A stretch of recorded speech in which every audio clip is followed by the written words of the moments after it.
Bem, vamos lá, gente. Pessoal, boa noite a todos. Sejam muito bem-vindos a mais um webinar da Datamine Brasil. E é um prazer enorme estar aqui com vocês hoje. Em nome da Datamine, eu gostaria de agradecer a presença de todos vocês e também assim a massiva aceitação desse webinar nas redes, né? A gente bateu recordes aí, mais de 300 inscritos, então a gente está muito ansioso e feliz, né, com esse número. Então, muito obrigado mesmo. Tá? Eu sou o Douglas, tá? Faço parte do time de Open Pitch da Datamine e hoje eu estou aqui para falar sobre desmonte, perfuração e desmonte com 3 feras nesse assunto. Tá? 2 pessoas do time da Datamine Brasil, tá? Que são do time DataBlast, né? E um do time da Datamine África do Sul, né? Que é o nosso convidado especial. Ele não gosta que fale isso, mas ele é o nosso convidado especial, tá? Então eu queria abrir aí para eles se apresentarem para vocês um pouquinho. Bom, pessoal, boa noite. Eu sou a Mona, também faço parte do time OP, estou na Datamine há 3 anos e trabalho mais especificamente com essa área de perfuração e desmonte, o nosso software DataBlast, o que me deixa muito feliz porque é uma área que eu realmente gosto. Então, eu espero que vocês aproveitem bastante esse webinar e seja produtivo para todos nós. Boa noite, pessoal. Meu nome é Raíza, sou engenheira trainee da Datamine, sou formada na Universidade Federal de Campina Grande, né? E estou aí, né? Componho aí o time de Open Pitch aí da Datamine. Estou muito feliz com esse webinar hoje, né? A gente tem a presença aí de tantos nomes ilustres aí que vão contribuir para o nosso conhecimento e tenho certeza que vai ser fantástico. Legal. Boa noite, pessoal. Primeiro de tudo, obrigado por estar aqui com a gente hoje. Eu sou o Aaron, tá? Também sou engenheiro de Minas, assim como os meus colegas aí. Atualmente eu moro e trabalho aqui na África do Sul, né? Eu trabalho aqui na Datamine África, liderando o time de operações, que também inclui o DataBlast, entre outros softwares. E hoje à noite aceitei a missão aí de dar um apoio para essa turma, de tentar ajudar a responder essa pergunta aí, né? Será que existe um plano de fogo perfeito? Vamos ver, Douglas. Será? Bora, é isso aí. Valeu, Vamos gente. lá. É só lembrando que o Aaron tá 5 horas na frente, né? Então façam as contas aí para saber que hora que é lá na África do Sul. Aqui já é sexta-feira, gente. Aqui meia-noite e pouquinho já. Boa demais, gente. E hoje a gente vai falar sobre um tema, tá? Que é muito importante e necessário na indústria de mineração, tá? Que é a perfuração e o desmonte, né? E quais as ferramentas para controlar a qualidade dos nossos desmontes, tá bom? E a gente inicia com, né, esse título, né, Em Busca do Plano Perfeito. Causou um estranhamento, assim, nas redes, nossos amigos, a galera vendo perguntar, Gerou existe polêmica. isso? Criou polêmica, isso aí. Legal. Então a gente está aqui para tentar responder isso, né? Discutir, né, uma primeira parte de discussão, depois a gente vai mostrar algumas ferramentas, tá? Mas primeiro, depois da gente se introduzir aqui, a gente se apresentar, a gente queria conhecer vocês também, porque vocês também são protagonistas desse nosso webinar, tá bom? Então a gente vai trabalhar hoje com um início mais dinâmico nessa ferramenta que é o Mentimeter, tá? Eu vou só tirar minha câmera também. E vocês podem estar acessando esse link, tá? Através dos seus celulares, do seu computador, tá? Que é o www.mente.com e usar o código 47384215. Aí vocês vão estar entrando aí numa plataforma de respostas. A gente vai fazer algumas perguntas para vocês, para conhecer vocês e, claro, ter algumas perguntas para vocês guiarem as nossas discussões aqui no nosso webinar, tá bom? Se vocês quiserem, acho que dá para apertar aí no coraçãozinho, já começa a aparecer a interação de vocês aqui, ó. Já tem algumas pessoas aí que já entraram no link e já botaram o código, tá bom? Só para quebrar o gelo, né? Mas também para conhecer um pouco mais de vocês aí. Já vamos partir então para a primeira pergunta, né? A gente aqui do time que está apresentando o webinar, nós somos, né? Eu sou originalmente do Rio Grande do Sul, o Aaron é de São Paulo, mas está na África, a Raíza é da Paraíba, a Mona é aqui de Minas, né? Então a gente é bem distribuído assim no Brasil e no mundo, né? E a gente queria perguntar para vocês. A primeira pergunta é a seguinte: então, de onde você está participando do nosso webinar, pessoal? Então, marquem aí, né, no celular de vocês onde vocês estão, né? Então a gente já está vendo aí gente Bahia, Minas Gerais, São Paulo, né, Paraíba. Temos gente em Santa Catarina, São Paulo, Rio Grande do Sul. Olha se tu tá... só! bastante Alô, gente. Paraíba! Ó, Ô, por en- Minas tá ganhando. Minas está grande, e São Paulo chegando perto ali. Temos pessoas em outros países, olha aí, ó, acho que ali na Europa.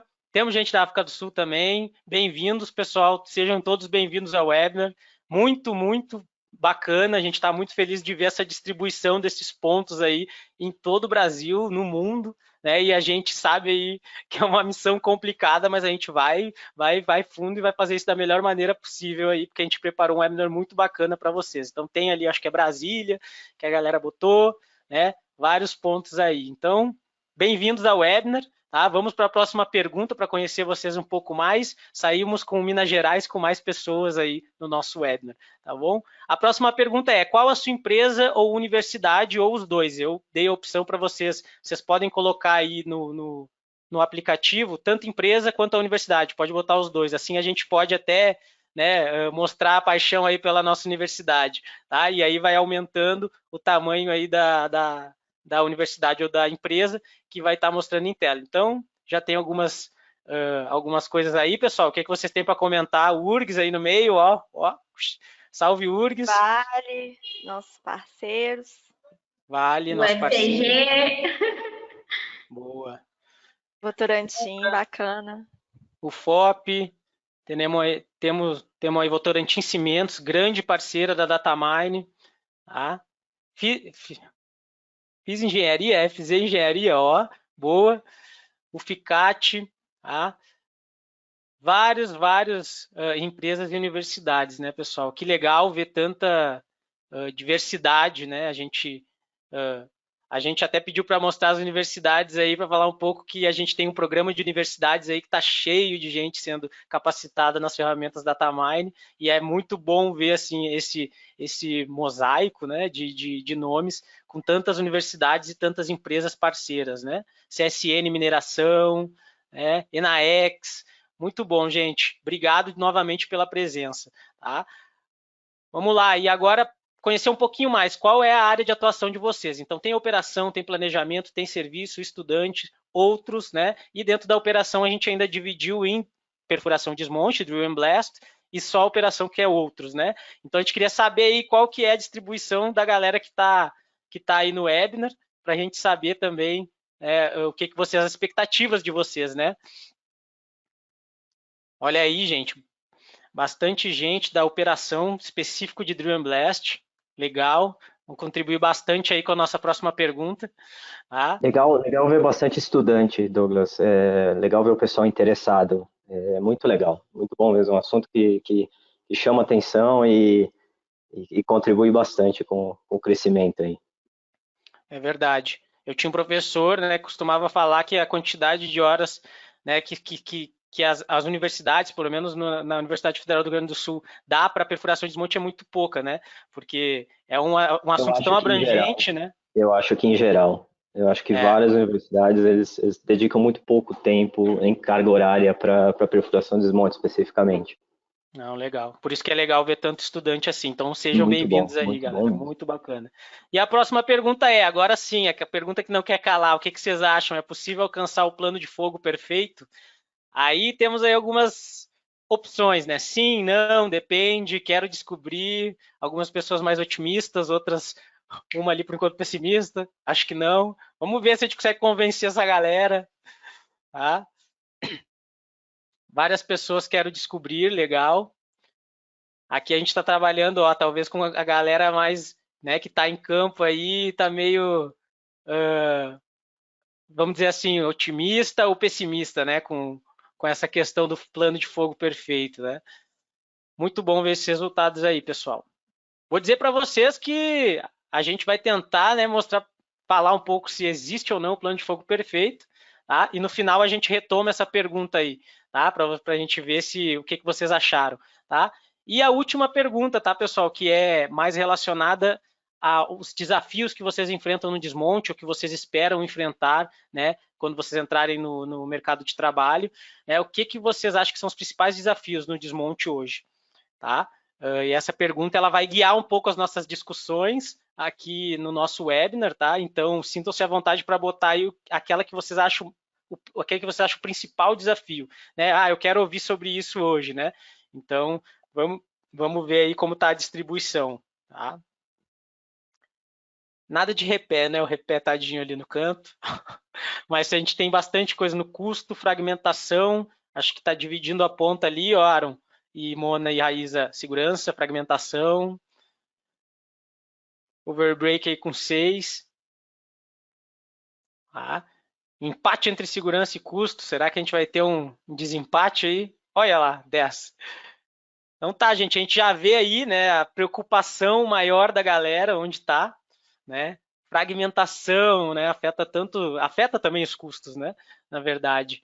Mas um item aí que chama atenção, né, pessoal, a questão da segurança, né, que está em segundo lugar, mas está entre os top 2, né?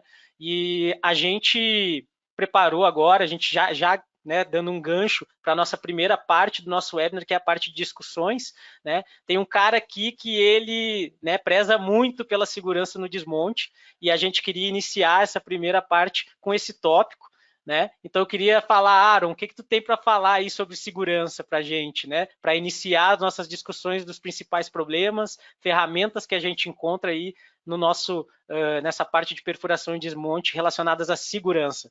Né? Vou passar para ele aqui, tá, pessoal? Legal, Douglas. É legal ver a preocupação do pessoal, né? É bastante relevante aí, segurança, fragmentação, né? É claro que a gente, como engenheiro de minas, né, principalmente relacionado aí com perfuração e desmonte, a gente sempre tem que pensar em segurança em primeiro lugar. Então, acho legal aí a gente falar um pouquinho de segurança primeiro. Tá? Primeiro de tudo, gente, eu queria só convidar vocês aí para uma pequena reflexão sobre acidentes e riscos. Tá? Estou falando da mineração como um todo, no geral, não especificamente perfuração e desmonte nesse momento. Bom, a mineração, a gente sabe que é uma atividade que incorre em riscos, né? A gente tem grau de risco 4, é o grau de risco mais alto que a gente tem no nosso trabalho, né? E assim, nesses 15 anos de experiência, eu já ouvi muitas vezes, muita gente falando que acidente zero não existe. Tá? Eu ouvi, inclusive, pessoas da área de segurança falando que acidente zero é utopia, que acidente zero é inatingível. E o que eu posso falar para vocês, pela minha experiência, é que isso não é verdade. Acidente zero é possível, sim, não é uma utopia. Tá? Eu posso dar um exemplo para vocês. Eu trabalhei, no começo da minha vida profissional, os primeiros 12 anos da minha vida profissional, eu trabalhei num grupo bastante importante de pedreiras aí no Brasil, um grupo de vanguarda aí, bem grande, bem relevante de pedreiras no Brasil, como engenheiro de minas, com perfuração e desmonte na operação, né, o setor mais crítico possível aí. E essa empresa, muito em breve, ela vai completar 70 anos de existência, e nesses 70 anos de operação, operando várias unidades em vários lugares diferentes, essa empresa nunca registrou nenhum acidente relacionado à perfuração e desmonte. Tá? Então, assim, se isso não é um exemplo de que se pode atingir acidente zero, eu não sei o que seria. Tá? Acidente zero a gente atinge sim. A gente vai falar um pouquinho mais sobre isso mais para frente. Agora, quanto a riscos, aí sim eu concordo. Risco zero é impossível. Tá? Não existe risco zero. Na verdade, existe. O único jeito do risco ser zero, qualquer operação e qualquer coisa que a gente vai fazer, é não fazer. Tá? É a única maneira de ter risco zero. E isso não só em perfuração e desmonte, não só em mineração, em tudo que a gente faz. Tá? Eu saí da minha casa hoje, atravessar a rua e comprar um café do outro lado da rua, eu tenho o risco de ser atropelado, eu tenho o risco de cair um galho de árvore na minha cabeça, um monte de coisa pode acontecer. Né? Mas assim, o que a gente pode fazer então em relação ao risco? O que a gente tem que trabalhar é para reduzir os riscos. Tá? Zero nunca vai ser, mas o que a gente tem que buscar é minimizar os riscos a valores aceitáveis. Né? E é assim que a gente vai chegar no acidente zero. Tá? Agora, para reduzir os riscos, a gente precisa, primeiro, ser capaz de identificar os fatores de riscos. Tá? Identificando os fatores de risco, a gente vai poder atuar sobre eles para minimizá-los. Tá? Aí que entra a gente por trás. Então, se eu for buscar um café do outro lado de casa, se eu olhar bem para um lado, olhar bem para o outro, prestar atenção no que eu estou fazendo, o risco de eu ser atropelado é muito menor. Tá? É aí que a gente vai chegar no acidente zero.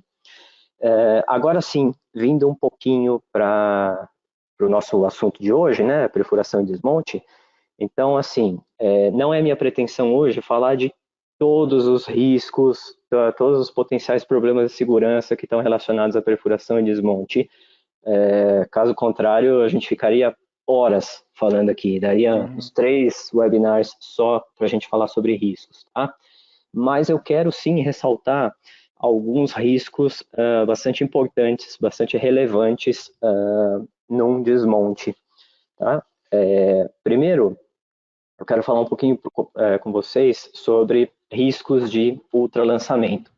Então, o que seria a definição de um ultralançamento? Um ultralançamento, a gente considera que houve um ultralançamento quando pelo menos um ou mais fragmentos de rocha eles saem daquela nossa área de isolamento, o que a gente chama de zona quente ou zona vermelha em alguns lugares. Tá? Eles invadem a área que é considerada segura. Né? Então, não necessariamente precisa atingir alguma coisa ou alguma pessoa, só o fato desse fragmento, de um ou mais fragmentos, sair da zona quente, invadir a área segura, já deve ser considerado um ultralançamento. E isso pode ser uma coisa pontual, individual, como a gente está vendo nessa foto aqui, ou pode ser múltiplos fragmentos, né? Para a gente que trabalha com desmonte, até arrepia ver uma imagem como essa. Né? E lembrando que a gente está falando de ultralançamentos, essas fotos mostram aí lançamentos para frente, na direção do lançamento do fogo, né? Mas também, às vezes, ejeções, a fuga de gases, né, pela boca do furo, elas também podem causar ultralançamentos. Tá? Uma ejeção, ela também pode lançar um fragmento fora da nossa zona vermelha. Então, ela também tem que ser tratada, a gente também tem que cuidar disso. Tá? E isso é bastante importante, é bastante relevante, principalmente quando a gente tem furos com ângulos, furos inclinados. Tá? O furo inclinado, ele vira um canhão. Então, quando você tem uma ejeção em furo inclinado, e isso pode se tornar bastante grave, porque assim, a gente pensa muito que o ultralançamento ocorre só para frente. Então, às vezes, a nossa zona de isolamento, a nossa zona vermelha, ela é muito mais ampla para frente da bancada do que para trás. Né? E aí, eventualmente, se a gente tem um furo inclinado e uma ejeção, isso vira um canhão que dispara para trás e a gente pode ter um problema por causa disso, até porque a gente considerou uma zona de isolamento menor na parte traseira do fogo. Tá? Então, é importante a gente considerar isso também. Tá? Quais são os problemas que o ultralançamento pode gerar? Primeiro aqui, só um esqueminha, né, para ilustrar o que eu expliquei, né, então a gente pode ter os ultralançamentos para frente, frontais, a gente vai falar dos motivos que pode acontecer também, pode ter lançamento devido a tampão mal feito, tampão insuficiente, né, ou mesmo, às vezes, o tampão ele foi feito na altura correta, ele atingiu o comprimento correto de projeto, mas a nossa região ao redor do furo, ao redor do colar do furo, da boca do furo, ela está muito fraturada e ela permite o escape de gases, e esses gases saindo em altíssima pressão, altíssima velocidade do furo, que não foram contidos, eles podem carrear partículas com eles também. Tá? Então, que tipos de problemas que a gente pode ter devido a ultralançamentos? Desde danos materiais menores, tá? Por exemplo, atingir aí veículos, equipamentos, ou mesmo edificações, tá? E, gente, essas fotos são fotos reais de ultralançamento, tá?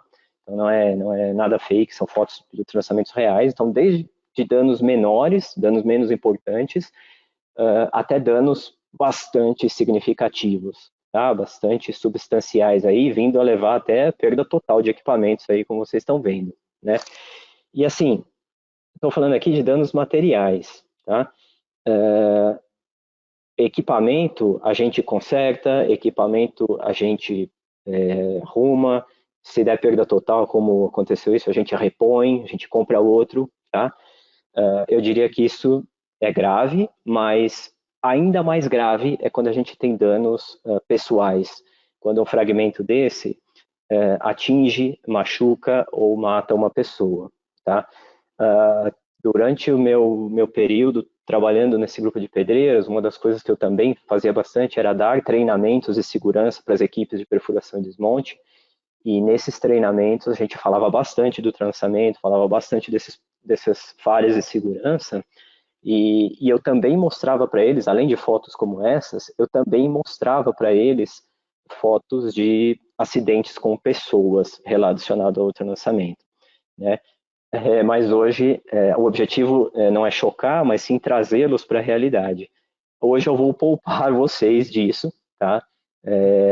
Eu não estou aqui, não quero estragar o jantar de ninguém, mas eu garanto para vocês que não é bonito e é muito triste. Tá? Aaron, eu acho que é um tema bem bacana assim que tu está trazendo. Queria só te interromper rapidinho para falar para o pessoal que está entrando que a gente está falando sobre segurança primeiramente e fazer Perfeito. o Aaron já fez um link bem bacana com o ultralançamento, que é um problema que a gente observa, né, um desafio aí das minas, né, no nosso perfuração, no nosso desmonte em geral. Aí, Aaron, eu queria te perguntar assim, né, e a galera tá até fazendo perguntas aqui já no bate-papo. Ô, gente, vocês podem fazer perguntas no bate-papo, tá? O que pode gerar esse ultralançamento, né? E como é que a gente controla o ultralançamento? Quais as ferramentas hoje que tu vê que são efetivas aí no controle do ultralançamento? Ótimo, Douglas, perfeito. Então vamos lá. Deixa eu mostrar para vocês alguns motivos pelo qual ultralançamentos podem acontecer. Tá? Primeiro de tudo, um projeto ruim. Tá? Me permitam chamar assim, um projeto ruim. O que eu chamo de um projeto ruim?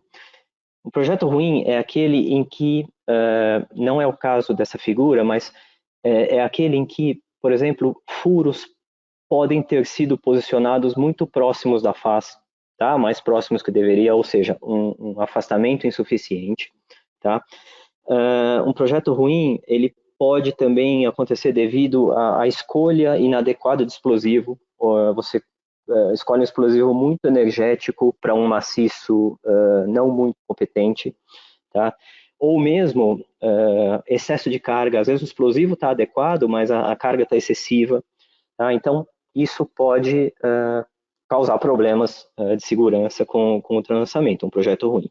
Por outro lado, Douglas, a gente pode ter um projeto excelente, mas pode ter uma má execução desse projeto, e aí tanto para perfuração e desmonte. Então, você pode ter feito um projeto muito legal de perfuração, um projeto de carga muito bom, mas na hora de executar houve um problema no campo, seja por desatenção na operação, seja por problemas mesmo de desvio devido a fraturas, né? Uhum. E aí você teve um furo que ou ele não foi posicionado adequadamente, ou ele sofreu desvio e ele ficou mais próximo da face do que ele deveria, né?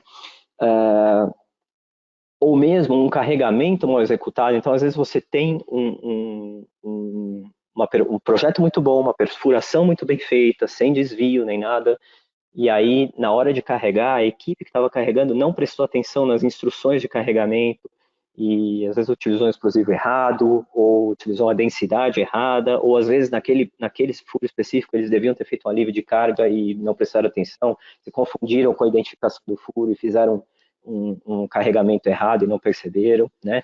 Quando isso acontece, quando a gente tem uma carga errada, a gente pode ou mesmo nesse caso, por exemplo, se a gente tem um desvio e não identificou esse desvio e carregou o furo normal, o que a gente vai fazer aqui é colocar muito mais energia do que esse maciço precisa. Né? Então a gente vai ter uma concentração de energia aqui na hora que esse explosivo detonar, que é o que vai causar o ultralançamento. Né? Outra coisa interessante também, que é importante falar, às vezes é uma falta de uma informação topográfica atualizada. Tá? Então é legal, hoje a gente tem recursos computacionais que permitem que a gente cruze a informação da perfuração com a topografia, e eu já digo no nível de detalhe mesmo, por exemplo, de face, né? A gente tem scanners de face, a gente tem hoje drones que pegam, fazem levantamento topográfico em nuvens de ponto, que vão considerar também a face. Então, é interessante a gente ter essas informações e ter um software, ter uma ferramenta que consiga cruzar essas informações para dar essas visões, essas seções laterais para a gente poder tomar as decisões, e eventualmente até abortar o furo. Tá? Uma outra coisa também que pode causar ultralançamento, então às vezes só o projeto está ok, a sua execução está ok, mas também podem ter condições na sua bancada que vão levar a outros tipos de problema. Então, por exemplo, aqui tem um caso bem claro, a gente tem uma fratura aqui que está sendo interceptada pelo furo, uma fratura com espaçamento importante, e aí no caso de uma emulsão bombeada, por exemplo, se essa emulsão começar a vazar por essa fratura e a equipe que está carregando não perceber, e continuar carregando com excesso o furo, existe a possibilidade de essa emulsão detonar também, no momento da detonação do furo, dessa emulsão detonar, e aí, bom, de novo, você está colocando muito mais energia do que você deveria no maciço, e isso pode levar a um ultralançamento, né? Então, é muito importante também que a gente seja capaz não só de fazer um bom projeto, como também de executar um bom projeto, como ainda mais de monitorar se a gente está executando o projeto adequadamente. Tá? Não sei se isso responde a sua pergunta aí. Sim, não. Acho que responde a pergunta aqui da galera, né? Que tá todo mundo querendo saber também. Eu acho, tu também comentou no início, né, da tua fala aí um pouco sobre o risco, né? E o risco operacional. Então, a pergunta que não quer calar assim, e tu não falou muito do explosivo. O explosivo, ele é perigoso? Essa parte assim do risco com o explosivo, né? Não sei se tu pode comentar isso brevemente para a gente. Não, perfeito. Falar de segurança com desmonte, a gente não pode deixar de falar dos riscos operacionais também. Eu devolvo a sua pergunta com uma outra pergunta. Carro é perigoso, Douglas? Depende do condutor. Depende do que você faz com o carro, certo? Se você dirige em alta velocidade, se você ultrapassar sinal vermelho, se você dirigir embriagado, você torna o carro perigoso. O explosivo é exatamente a mesma coisa. Hoje, a indústria, ela produz explosivos com alto nível de confiabilidade, com alto nível de segurança. Mas o explosivo, ele pode se tornar perigoso, sim, dependendo do seu comportamento, dependendo do que você faz com ele, de como você lida com o explosivo, tá? Então, assim, existem sim riscos operacionais, sempre vão ter, isso é inerente à operação do desmonte, existem os riscos operacionais da manipulação de explosivo, tá? E aí não é software, aí é treinamento, aí é procedimento, aí é norma, tá? Aí é cultura, é a cultura de segurança, tá? Eu tenho que mencionar uma coisa aqui, eu era estagiário ainda, 2006, no meu primeiríssimo desmonte, a primeira vez que eu subi numa bancada para acompanhar um fogo, o meu chefe na época, ele me falou uma frase nesse primeiríssimo dia, que nunca mais eu esqueci e eu sempre repetia nos treinamentos que eu dava. Vocês já me ouviram falando essa frase várias vezes, eu quero compartilhar com o pessoal, mas eu tenho que deixar essa frase. Meu chefe, um grande professor que eu tenho, diretor técnico desse grupo de pedreiras, um grande professor, pessoa que eu respeito muito, ele falou assim para mim, ô menino, presta atenção numa coisa, isso aqui é explosivo, isso aqui é uma das coisas que pode te matar. Com explosivo, a gente não vacila, a gente não brinca. O explosivo, a gente respeita sempre, sem exceção. Tá? Acidente com explosivo é uma vez só. E o cidadão que sofre um acidente com explosivo, se ele tiver um pouquinho de azar, ele sobrevive. Isso nunca mais saiu da minha cabeça. Né? É o respeito que a gente tem que ter com o explosivo. Tá? Então, legal essa questão, Douglas, do risco operacional, tá? Treinamento, procedimento, norma, treinamento, procedimento, norma, sempre. Tá? Sim, não, muito bacana, Aaron. Com um aviso desses logo no início da carreira, eu também ia lembrar depois de 15, 16 anos trabalhando com isso. Segurança, Douglas, segurança tem que ser prioridade sempre, inclusive em relação ao custo. Tá? Uma coisa que, assim, eu sempre repeti nos meus treinamentos, falava isso dos meus encarregados também lá, é o seguinte, não tem nenhuma atividade dentro de uma operação de mineração, nenhuma. Você pode listar todas as atividades que você quiser dentro da mineração, não tem nenhuma que valha a pena a gente expor pessoas a risco de se machucar. Tá? Então, assim, é caro você dar um bom treinamento para as pessoas? Sim, é caro. É caro você usar um produto de qualidade? Sim, é caro. É caro você estabelecer procedimento e norma? É caro. É caro você ter uma ferramenta computacional para te ajudar a fazer um bom projeto e mitigar todos esses riscos que a gente conversou? Muitas vezes é caro, sim. Tá? Mas não vale a pena. É muito mais caro você machucar alguém. E aí eu não estou falando de dinheiro só, tá? Eu estou falando do custo pessoal. Tá? De novo, equipamento a gente repõe, a gente compra outro, a gente conserta. A vida das pessoas não. Tá? E o que a gente mais quer quando a gente trabalha em operação, eu tenho certeza que tem bastante gente de operação conosco hoje à noite.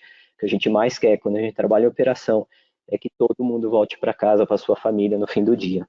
Né? Então, assim, se você tem uma moto e não quer comprar um capacete, é melhor você nem andar de moto. Tá? Então, tem coisas que o custo fica em segundo lugar. Tá? Segurança sempre em primeiro lugar. Essa mensagem que eu queria deixar para vocês aí. O pessoal falou bastante de fragmentação. Eu vou, se vocês me deixarem falar aqui, eu vou falar a noite inteira. Então, é melhor eu passar logo para a Mona aí. Fala mesmo. Eu falo, pode ter Fica certeza. à vontade. Então eu vou passar para a Mona, porque eu acho que a Mona tem coisa bem legal para falar para a gente aí de fragmentação também, que foi um dos tópicos bastante votados pela equipe. Isso aí. Bom, pessoal, como o Aaron bem disse, a gente faz questão, né, de pontuar a segurança em primeiro lugar, então começamos com ela, mas primeiríssimo votado aí foi a fragmentação, a famosa fragmentação, responsável por muitas dores de cabeça, estou mentindo? E, bom, a fragmentação é um assunto extenso, né, a gente sabe, e por isso hoje a gente vai focar em pontos específicos, mas, obviamente, pontos de extrema relevância, tá? É um assunto complexo e extenso, assim como a segurança daria um webinar, mas o que a gente tem para pontuar aqui hoje é o seguinte: quando a gente pensa em uma boa fragmentação, em uma fragmentação adequada, a gente deve pensar em tópicos como estes daqui. E é por isso que a gente vai passar por cada um deles, e o meu objetivo, além de falar de fragmentação, é dar exemplos reais, tá? Porque é o que funciona, então é o que a gente quer saber, tá? Bom, começando então, aqui o primeiro ponto que a gente tem é, se eu penso em uma boa fragmentação, eu tenho que pensar em um bom projeto, em uma boa execução e em um bom monitoramento, tá? Por quê? Se eu tiver um projeto maravilhoso. Eu tenho o projeto do plano de fogo perfeito. Será que ele existe? Eu tenho esse projeto perfeito. Se eu não tiver uma boa execução, Aaron até mencionou isso também. Isso serve para segurança, serve para muitas coisas. Se eu não tiver uma boa execução, gente, não adianta eu ter o projeto mais maravilhoso do mundo, tá? E contanto que eu tenho um bom projeto, eu fiz a execução da melhor forma possível.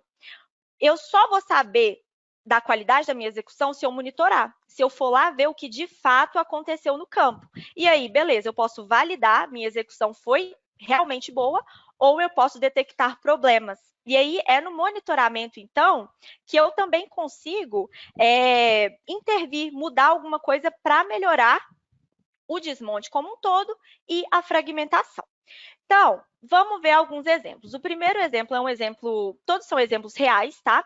Aqui a gente fala, não é nenhum bom projeto, é uma situação onde antes não havia projeto, a malha era marcada e perfurada em campo, as coordenadas foram coletadas e aí a gente tem um esqueminha, e o depois, tá? Depois de implementar o Data Blast. E, gente, aqui eu estou falando do Data Blast, obviamente, porque é o software que eu trabalho. Então, os exemplos são do Data Blast, tá?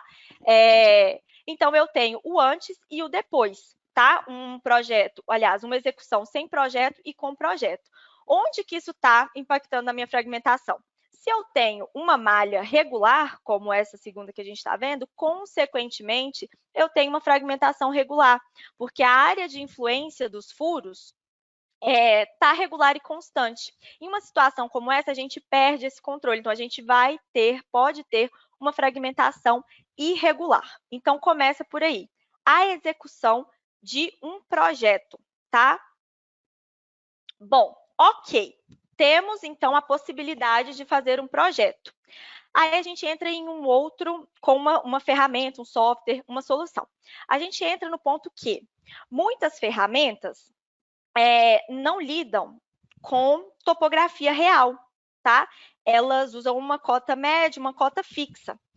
E não são compatíveis com topografias reais, com arquivos de topografia complexo. O que acontece quando eu faço um projeto em um cenário como esse?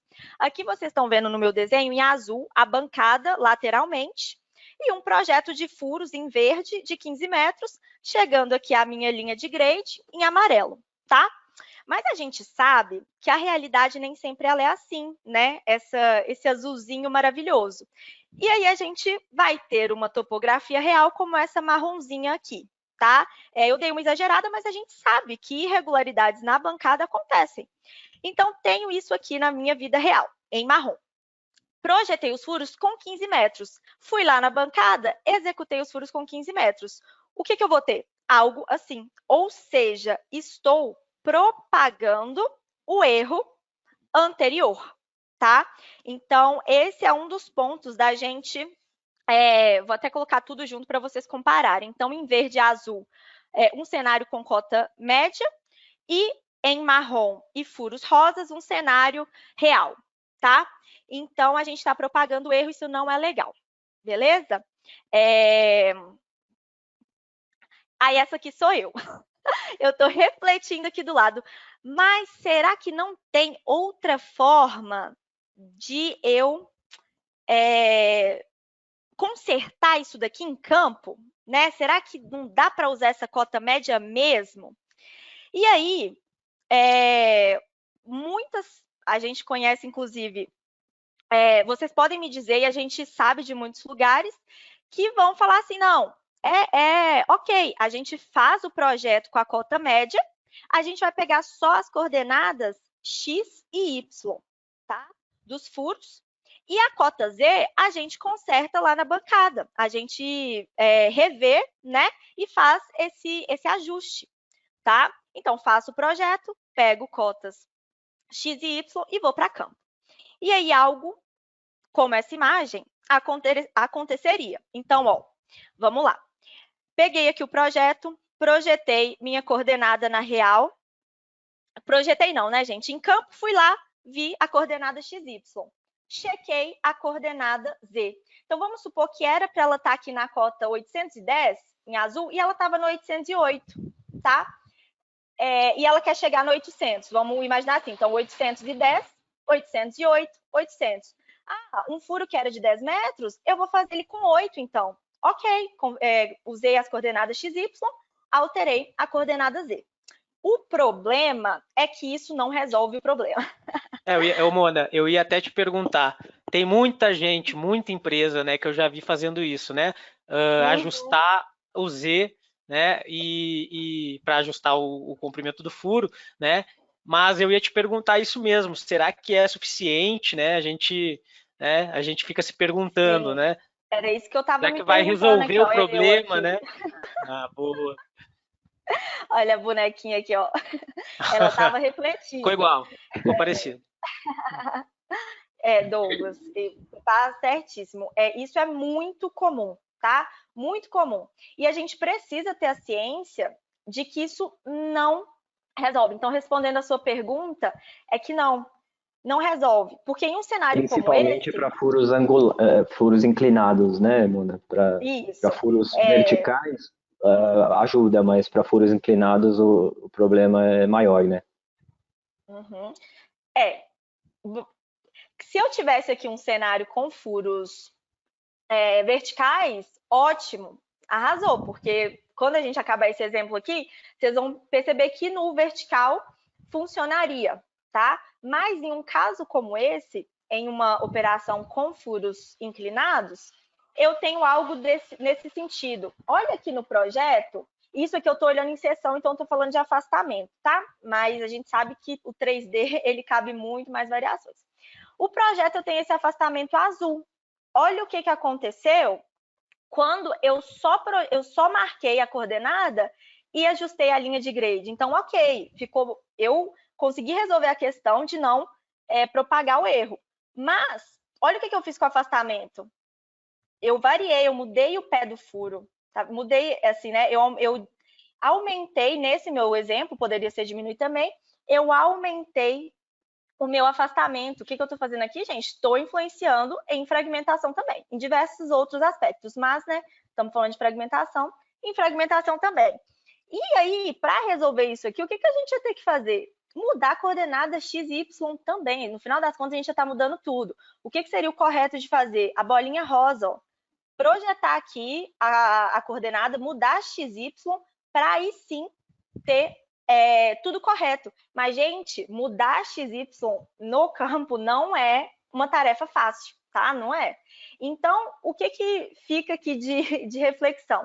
A melhor opção é já criar o projeto da forma mais correta possível, baseado em uma topografia real. Então, é importante utilizar um software, uma ferramenta que consiga lidar com esse arquivo real e com arquivos complexos, de diferentes formatos, que seja amigável com a entrada dessa informação, tá?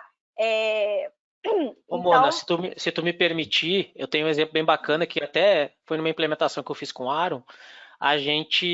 O cliente, né, ele falou assim, cara, não tem como, a gente faz levantamento de 15 dias, uma vez por mês, não tem, às vezes, né, não está mais atualizado a topo, não tem como a gente mandar, por exemplo, com software. Né? E o que a gente, né, o que a gente sugeriu, né? Então vai lá, cara, pega uns pontos em cima da bancada, pelo menos para ter a bancada, né, ela atualizada. E isso é questão do cara ir lá, claro que depende da rotina operacional, né, da mina, mas ir lá tirar alguns pontos, a topografia e mandar para a galera do desmonte para ter essa superfície atualizada. Então esse ponto que tu tocou é bem importante mesmo e a gente viu diferença assim, em várias implementações que a gente fez. Né? O maior problema que eles tinham lá nesse caso, né, Douglas, antes da Datablast, é que eles não tinham um software que conseguisse lidar com a topografia complexa, com bastante ponto.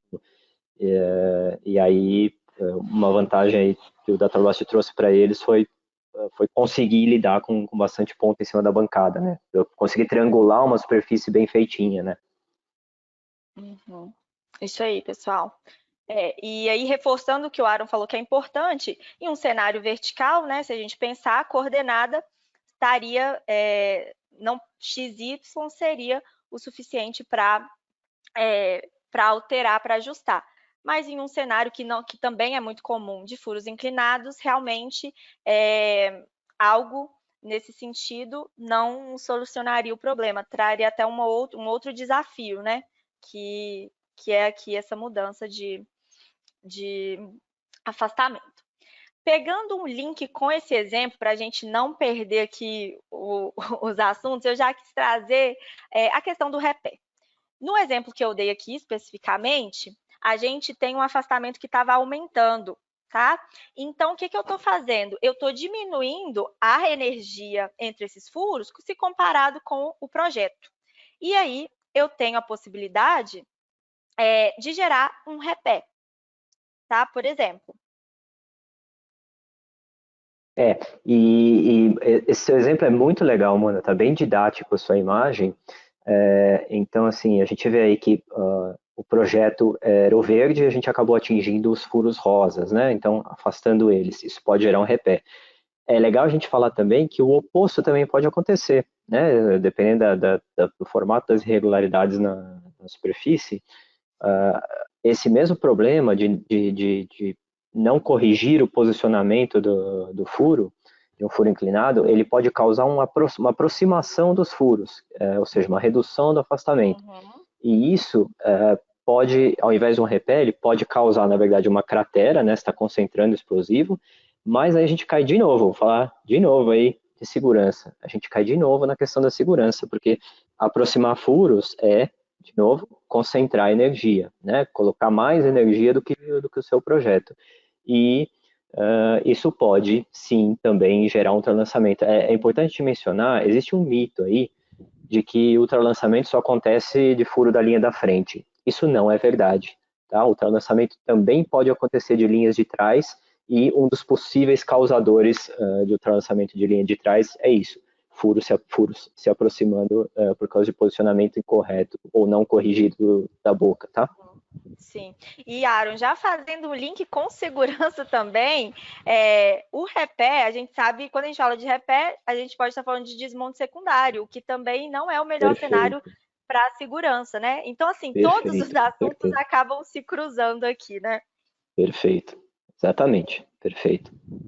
Tá, e já que eu trouxe um problema, né, mais um desafio, que é a formação de repé, um outro resultado negativo que a gente pode ter, como então, quando a gente pensa em evitá-lo e minimizar a formação de repé, o que a gente pode pensar? Primeiramente, precisão do pé do furo, acabamos de falar, né?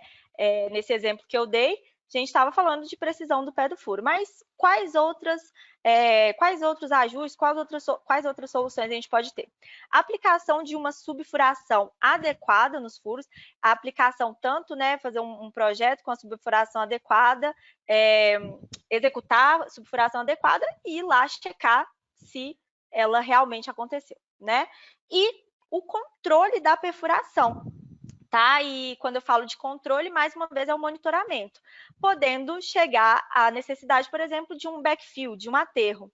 E aí eu quero unir, então, agora eu estava falando de fragmentação, monitoramento. O monitoramento também ajuda no repé. Na verdade, o monitoramento vai ajudar em tudo, porque ele traz a informação mais real, e quando a gente trabalha em cima da informação real, a gente está no cenário mais certeiro possível. Então, eu vou concluir aqui a minha fala falando do tal do monitoramento e dando um exemplo real. Bom, aqui a gente tem um relatório do DataBlast, tá? Então, aqui a gente tem duas malhas.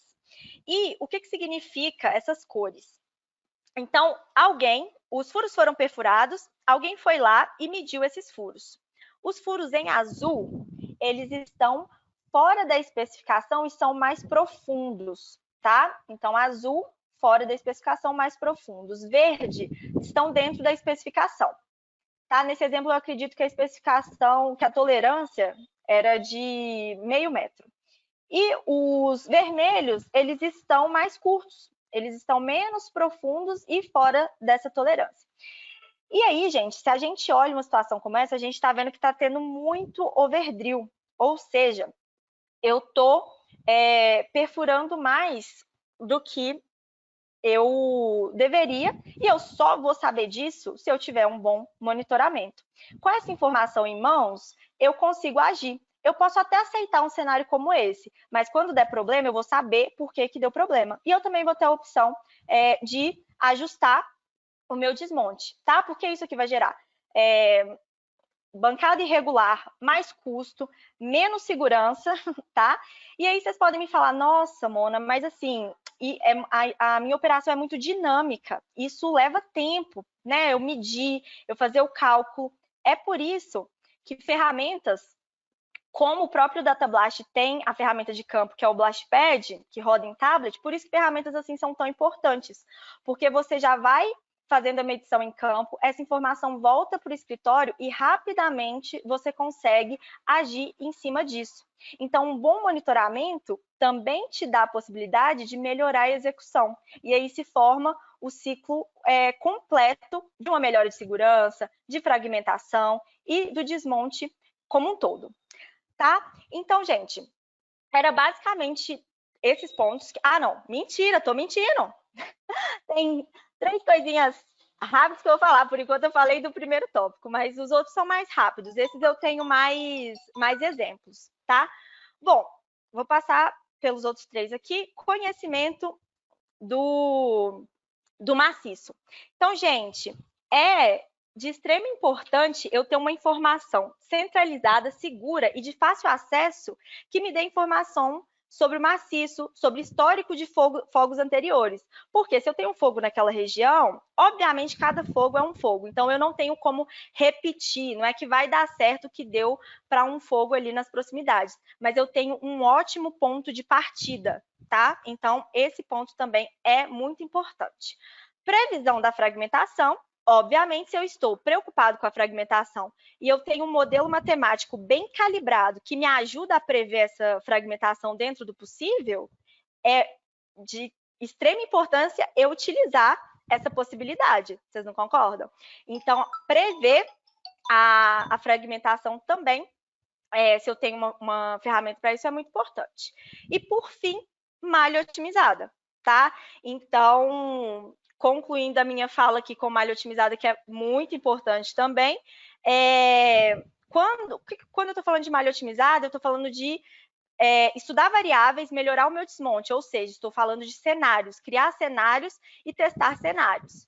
Mas, em campo, isso significa tempo e custo. Então, se eu quero testar, e eu tenho que mudar um parâmetro de cada vez, vocês não concordam? Que se eu quero ver o que afeta, o que melhora, o que piora, eu tenho que testar um parâmetro de cada vez. Então, se eu tenho 10 parâmetros, além de ter que testar um por um, quando eu estou fazendo isso em campo, isso significa um desmonte só não é um espaço amostral bom. Então, eu vou ter que fazer, por exemplo, 10 desmontes, mudando uma variável. Se eu tenho 10 variáveis, seriam 100 desmontes. Olha a proporção que isso toma. Então, se eu tenho um software ou uma plataforma para eu já rodar cenários, entender os melhores, eu economizo tempo, custo, e aí, tendo em mãos os melhores cenários, os ajustes finos eu vou fazer em campo, isso não tem como mudar. Mas eu já chego com o tempo e os custos diminuídos, né? Então, gente, era isso. Acho que estourei um pouco meu tempo, me desculpem, mas não tem problema agora, não. Falei, e acho que agora é um momento bom da gente ver na prática, então. Como que a gente melhora na prática agora, com uma ferramenta, todos esses tópicos. Legal, Mona. Valeu. Vamos passar para a Raíza, né?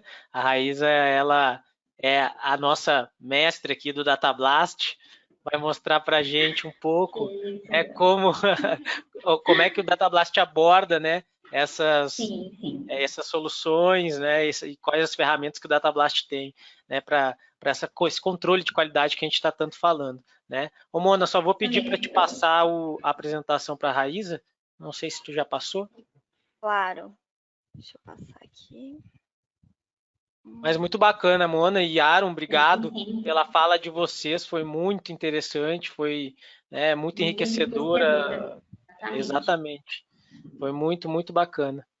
E Raíza, tá contigo aí.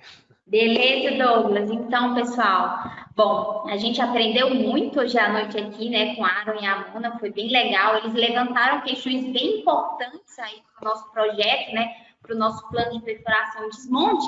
E agora a gente vai conhecer o Datablast, né? A gente comentou bastante, né, viu que foi uma noite bem enriquecedora, como o Douglas bem salientou aí, destacou. E agora a gente vai conhecer o Datablast, né? Então, vocês já estão aí vendo na tela de vocês o Datablast, né? E, pessoal, eu vou estar habilitando aqui, tá? Aqui vocês estão vendo os furos, né, que nós temos aqui no Datablast, tá? Eu quero já dar uma dica aí para vocês que nós temos um webinar completo de criação de malha lá no nosso canal da Datamine no YouTube. Então, tá bem didático, pessoal. Vocês vão ver como é simples, como é prático, né? E ágil, a gente está criando esses planos de fogo, essas malhas dentro do Datablast. Então, vocês podem conferir lá depois, lá no nosso canal no YouTube. A Mona, inclusive, foi a pessoa que fez, né, a nossa consultora que fez esse webinar e está fantástico, pessoal. Aconselho muito vocês aí, se tiver um tempinho, dá uma olhadinha lá nesse webinar, tá? Então, aqui eu estou mostrando na tela para vocês os nossos furos, né?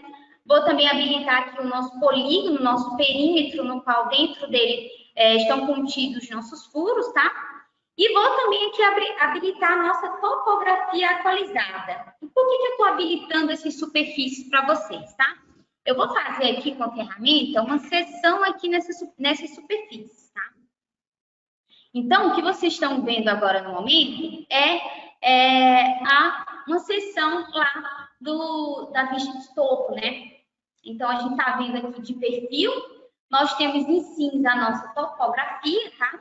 Temos os nossos furos e temos aqui também outra superfície em verde. Vamos conversar um pouquinho como o DataBlast trabalha e interligar o que foi comentado bem hoje pela Mona e pelo Aaron, né? Até a Mona Lisa estava falando bastante sobre a questão de topografia, sobre a questão de considerar a topografia real de campo, tá, pessoal?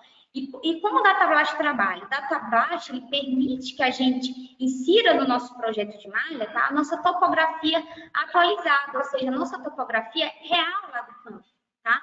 Até porque o que vai ser, como a Mona Lisa bem explicou aí, o que vai ser de fato perfurado é dentro dessa topografia, né? É nessa topografia aqui real de campo. Então, ao invés de utilizar cotas fixas, cotas médias aí de topografia, o DataBlast permite que você trabalhe com a topografia atualizada lá da sua área que vai ser desmontada, tá? Então, esse é um dos grandes diferenciais do DataBlast. Ele permite que você trabalhe exatamente com essa superfície aqui, né? Essa aqui que vocês estão vendo. Justamente pelo fato de considerar essas irregularidades que nós temos em campo.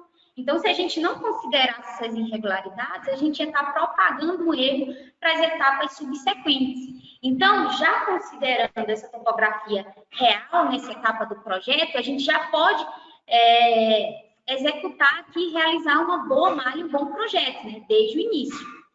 Beleza, pessoal? Outra coisa que eu chamo aqui a atenção de vocês é para essa nossa superfície aqui que vocês estão vendo em verde, né? Que o DataBlast também considera que essa superfície, que alguns chamam linha de grade, né? A nossa superfície de drenagem, que é justamente o nosso objetivo, onde a gente quer obter, né, a nossa bancada. Então, é justamente essa superfície aqui que a gente quer obter com o nosso desmonte, né? Essa em verde.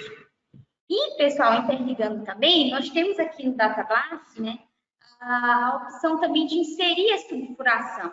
Então, vejam que aqui o nosso furo, ele já foi projetado, a nossa malha, a gente já fez o nosso projeto, considerando aqui a nossa subfuração. Então, isso é bem interessante, entra bem naquela questão que a Mona Lisa bem explicou, bem falou aí, pontuou para a gente a questão do repair, a questão de pilhas mal feitas, né? Então, aqui a gente já consegue considerar no DataBlast a nossa subfuração, né? E a gente está vendo aqui bem claro o nosso furo, essa subfuração, tá? E a gente pode incluir essa informação de duas formas, tá? E é bem simples. A gente pode atribuir uma superfície, a superfície que a gente quer que ele considere como a subfuração, ou a gente pode manualmente clicar aqui nos nossos furos da malha e inserir esse dado, ou seja, se eu quero meio metro, 1 metro de subfuração. E ele já vai mostrar para você, tá? Já vai indicar aqui a sua subfuração. Tá, pessoal? Isso é bem bacana e bem importante para o projeto de vocês, certo? Outra coisa que eu queria aqui mencionar, a gente tem um tempo restrito aí, tá? Mas eu queria mostrar para vocês também outra ferramenta bem interessante, tá? Que entra bastante também no que o Aaron comentou aí sobre ultralançamento, sobre segurança, que é muito importante aí a gente pensar isso no nosso projeto, né? Então, eu vou mostrar aqui para vocês, tá? A nossa ferramenta aqui de Burden Check, tá? Chamada Burden Check. E o que essa ferramenta faz aqui no DataBlast? Essa ferramenta contribui, né? Ela vai calcular e vai exibir as informações de afastamento da nossa fileira de furos, tá? Então, a gente vai conseguir fazer um monitoramento de qual é o comportamento daquela fileira de furos ali na nossa face livre, né? Então, a gente vai poder justamente avaliar se aquele furo, né, furo a furo, e é por isso que eu posso ir avançando aqui com a minha seta, bem didática, eu posso ir avançando furo a furo e verificando se aquele meu furo está dentro dos requisitos mínimos ou máximos de afastamento. Isso entra muito na questão que o Aaron falou também de ultralançamento. Se eu estou muito próximo à minha face, eu estou muito com um afastamento muito pequeno, eu vou ter a probabilidade maior de ter ultralançamento, tá? É um dos fatores aí que vai poder causar isso, tá? Se tiver também um afastamento maior aí, eu também vou ter problemas com a fragmentação, a má fragmentação, a má distribuição dessa energia, e aí vou ter problemas com vibração, né, que também foi bem falado aí pelo Aaron e pela Mona Lisa. Então, pessoal, essa ferramenta é bem interessante para a gente fazer justamente esse monitoramento, né? Então, quando aqui vocês estão vendo que eu estou mudando, e o quadrinho aqui, ele está indicando, se ele está verde, ele está ok, eu estou dentro dos meus requisitos lá que eu estipulei para ele de afastamento. Se eu estou numa condição aqui de quadrinho vermelho, eu estou numa condição em que meu afastamento está com um valor, não chegou no valor mínimo requerido, tá? Então, está provavelmente com uma distância aí menor. E se eu estou com o quadrinho aqui azul, está indicando que eu estou muito longe aí dessa face, né? Então, é bem interessante essa ferramenta, tá? Aqui para a gente estar fazendo esse monitoramento. E eu também queria aproveitar e mostrar para vocês também, dentro do DataBlast aqui, algumas maneiras que a gente tem de enviar essa informação para o campo. Porque vocês podem estar se perguntando, nossa, como é que eu faço também para enviar todas essas informações, a minha malha, o meu projeto, como é que eu faço para fazer essa integração e enviar para campo, por exemplo, tá, pessoal? Então, a gente vai ver aqui, certo?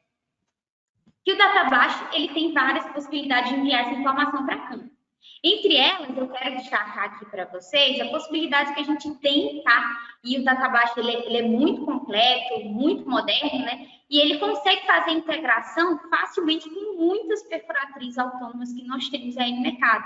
Então, clicando apenas nessa opção aqui, eu posso estar exportando essa minha malha, tá? No formato que a nossa perfuratriz autônoma vai reconhecer, e posso estar exportando diretamente para essa perfuratriz autônoma no campo. Então, isso é um ponto muito interessante aí de se estar trabalhando e enviando essa informação para campo.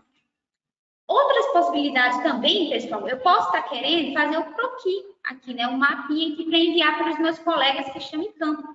Então, eu posso fazer um print aqui, com essa opção que nós temos de print, e enviar diretamente para a minha impressora lá, esse meu croquis, e salvar em PDF, enfim. E junto com esse croquis, eu também posso querer enviar para campo, para os meus colegas, uma planilha, tá? Então, nessa opção aqui de sheet, eu posso clicar nela, tá? E ela vai abrir para mim. Está carregando aqui uma planilha, pessoal. Essa planilha, ela é totalmente customizável, então eu posso colocar aqui a logo da minha empresa, o nome do operador que vai estar trabalhando, a data, o turno, o nome da minha empresa.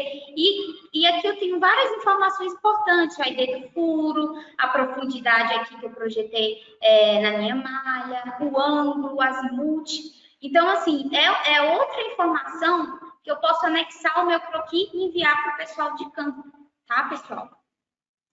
E eu chamo também a atenção aqui para vocês para outra ferramenta nossa, tá? Falei para vocês que o DataBlast é bem completo e moderno, e aí eu vou mostrar para vocês uma plataforma que nós temos em campo, que se chama o BlastPad.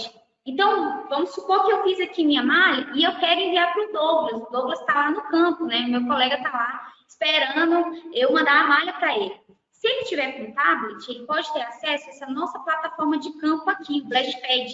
Ele pode receber diretamente lá a minha malha que eu acabei de fazer aqui no escritório, tá? Então, eu posso entrar, ele vai entrar lá com o login dele, tá?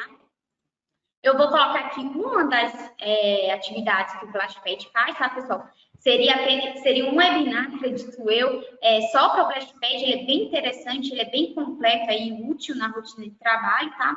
Vou colocar aqui meu login. Imagino que o Douglas iria colocar lá o login dele, tá? Vou colocar aqui a minha senha. Vou dar um OK. Tá mostrando minha senha aí para todo mundo, Raiz? Vou aqui clicar no map, tá?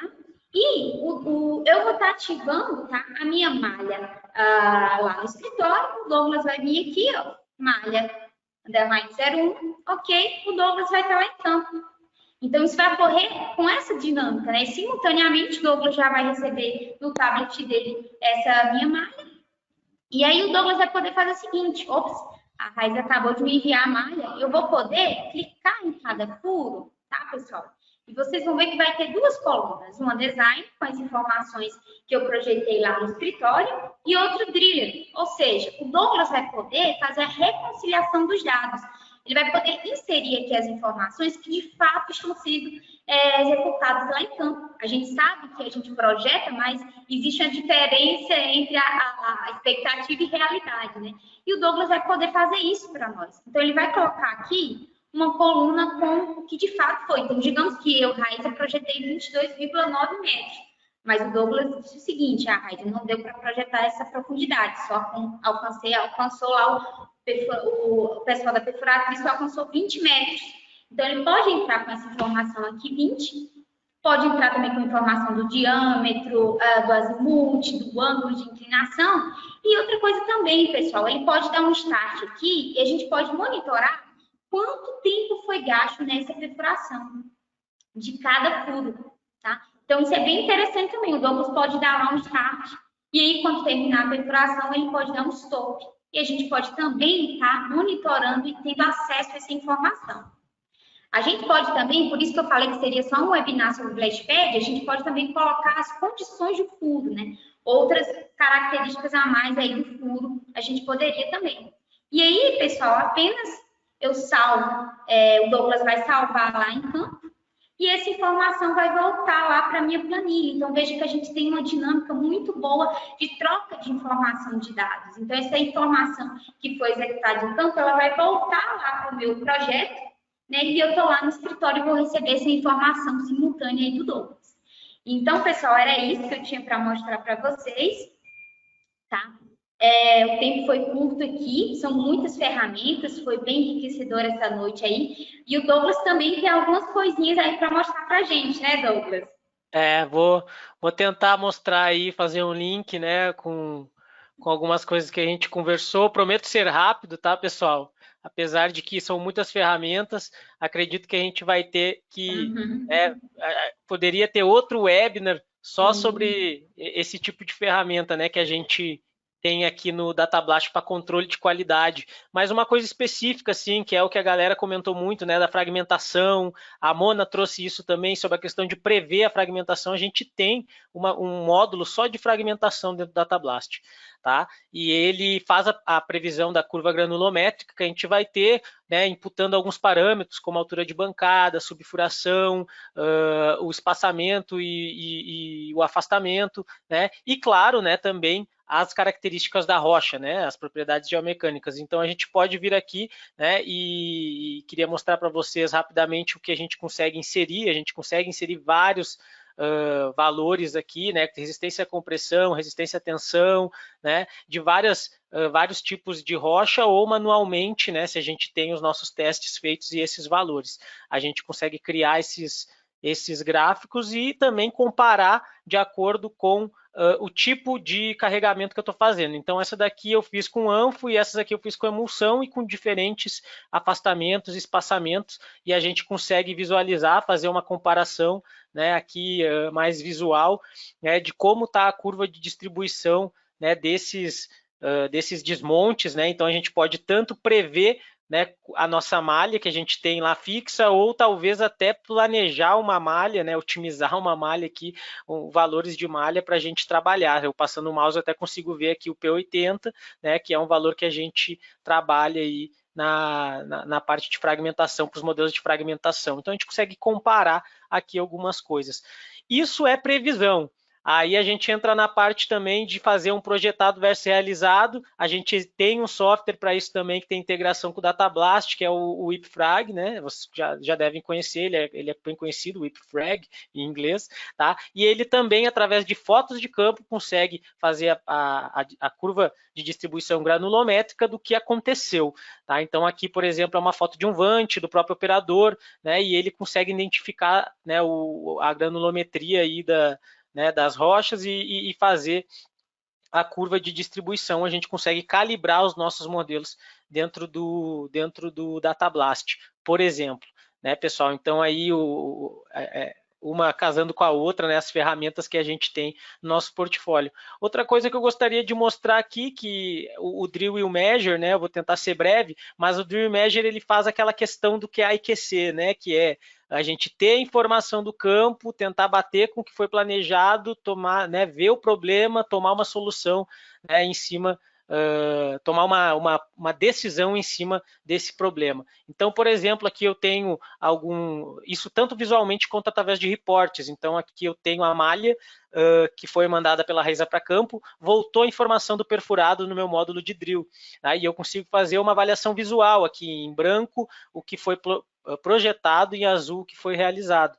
Essa avaliação visual é importante, tanto relacionado com as coordenadas do XY, né, quanto com o comprimento do furo, o ângulo, né, e a gente consegue tomar algumas decisões, né, talvez, não sei, repassar esse furo se ele foi perfurado, né, com uma especificação menor, um comprimento menor do que deveria, né, e a gente consegue ver isso através dos reportes. A gente pode aterrá-lo, né, se ele está muito longo, né, a gente pode reperfurá-lo, né, se tem algum problema, se eu tomar essa decisão, a gente pode decidir como carregar ele individualmente, se ele desviou demais. Essas ferramentas de desvio a gente consegue ver tanto aqui, mas a gente tem algumas específicas para isso, como a questão do repé, né, que a Mona falou. A gente tem alguns reportes de acurácia do pé, né, como vocês estão vendo aqui, a gente tem todos os nossos furos no alvo, né, a gente consegue ver os que estão com maior desvio, por exemplo, esse daqui que está quase 2 metros, né, de diferença do que deveria, né. Então, eu selecionando ele, eu consigo ver aqui na tela onde ele está, tomar uma decisão, né, em cima dele, tá, para poder estar trabalhando aí com essa questão do controle da qualidade e aumentar a aderência com o meu projetado, tá, pessoal? Da mesma forma, eu consigo, né, definir, por exemplo, mandar para o BlastPad, né, eu consigo criar um relatório de todos aqueles furos que precisam de aterro, né, que estão são muito longos, e eu quero ajustar o comprimento deles. Então, através aqui do meu backsheet aqui, backfill sheet, eu consigo, né, criar um relatório que eu posso enviar para campo, né, se eu trabalho da forma mais manual possível, tá? Então, aqui com a informação da quantidade de metragem a aterrar, certo? E eu consigo visualizar aqui quais são os furos que estão com problema. Se eu entrar no BlastPad, eu também consigo visualizar, né? E isso, né, gente, a gente está falando de tempo real, né? Então, o cara, né, ele mediu o furo, ele veio a informação, eu aqui, né, ele acabou de medir esse furo aqui, né, ele mandou a informação do BlastPad aqui para o DataBlast, né, eu visualizei, disse que precisa de aterro, voltou para o DataBlast, o cara aterra. Então, né, dependendo da forma que tu está utilizando, se tua mina ela tem essas funções, o BlastPad, né, ou até a perfuratriz autônoma, ou de alta precisão, não sei, a gente pode ter esse tipo de troca de informação que é muito bacana, e isso é o coração assim do DataBlast, porque quando eu seleciono um furo, eu consigo ter todas as informações dele aqui, o que foi esse furo específico, como que ele foi desenhado, como que ele foi perfurado, como que ele foi medido, se teve aterro nele, como ele vai ser carregado, né, como que vai ser a iniciação dele, né, a questão dos acessórios, e tudo isso está sendo incorporado numa base de dados central que eu consigo tirar essas informações e criar dashboards. Então eu abro aqui para vocês o Power BI, eu estou puxando essas informações dessas malhas, tá, e estou criando relatórios aqui, né, com essa ideia do BI, né. Então aqui, por exemplo, metros perfurados por dia do mês, eu tenho aqui um panorama mais geral da minha operação. Então aqui eu tenho minhas malhas, quantos por cento dessa malha já foi desenhado, quanto que já foi perfurado, quanto que foi medido, quanto que foi carregado, tá? Selecionando uma malha específica, eu consigo ver algumas informações referentes a ela, né? Então aqui, claro, isso tudo customizado, né, pessoal? E por exemplo,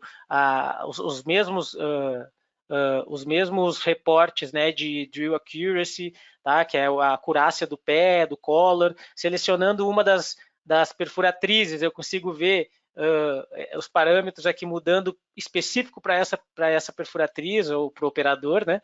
E claro, isso tudo, né, centralizado, a gente consegue identificar os problemas e, né, consertá-los, né? O Aaron fala muito isso também, né, para a gente. O Eduardo também, que é o nosso gerente técnico, né, que também é do time da DataBlast, mas não está aqui no webinar hoje, mas ele fala muito isso. O DataBlast, ele não conserta nada, ele te mostra onde está o problema para te consertar, né? tá?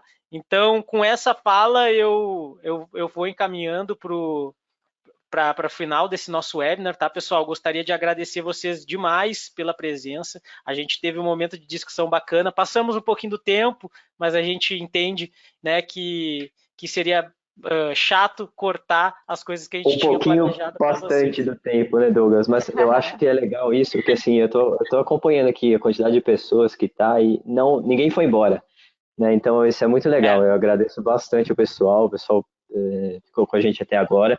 E assim, eu acho que deu para perceber que tem muito assunto para falar, tem muita coisa que dá para trabalhar, tem muita coisa que dá para discutir. E até queria deixar um convite para todo mundo. Deixa aí nos comentários, com certeza, eu tenho certeza que a gente não falou de tudo que vocês gostariam de ouvir, né? Não daria para colocar tudo num webinar só, e a gente tem vontade sim de fazer uma segunda parte, uma continuação, então deixa aí nos comentários ou manda e-mail para a gente, tá? Nossos e-mails estão aí, do que vocês gostariam que a gente discutisse. Tem um monte de outras coisas para falar, a gente pode falar de como evitar diluição, a gente pode falar, nossa, um monte de coisa. Então, vibração, antes de vocês, exatamente, vibração. E antes de ir embora, eu acho que a gente tem que... Gostariam de ouvir. Antes do pessoal ir embora, eu peço desculpa, acho que a gente tem que responder afinal. O plano de fogo perfeito existe ou não? Quem ficou até agora merece ouvir essa resposta. Boa, também acho. E aí, Aaron, o que tu acha? Sobrou para mim, né? Claro. Olha só, Douglas. Primeiro, assim, depende do que é perfeito no seu conceito, tá? Eu diria, eu não vou ficar em cima do muro não, ficando falando depende. Eu vou responder o que eu acho, a minha opinião. Eu diria que o plano de fogo perfeito não existe, tá? O que existe é um plano de fogo otimizado, ok? O que a gente busca normalmente no fogo é um equilíbrio entre vários fatores, porque a gente percebeu hoje que tem muitos parâmetros envolvidos num desmonte e todos eles são interdependentes. A gente vivia falando, como a Mona falou, como o Aaron falou, como a Raíza falou, como o Douglas falou, tudo está interligado, né? Ou seja, tudo se relaciona. Eu vou dar um bom exemplo. Por exemplo, a gente está falando de fragmentação. Todo mundo busca uma fragmentação excepcional, tá? Se vocês me perguntarem, é possível num fogo eu fragmentar a ponto de mandar direto para o britador secundário, de bypassar o britador primário? Sim, virtualmente é possível. É só aumentar a razão de carga para caramba, botar um monte de explosivo, diminuir bem a afastamento e espaçamento, né?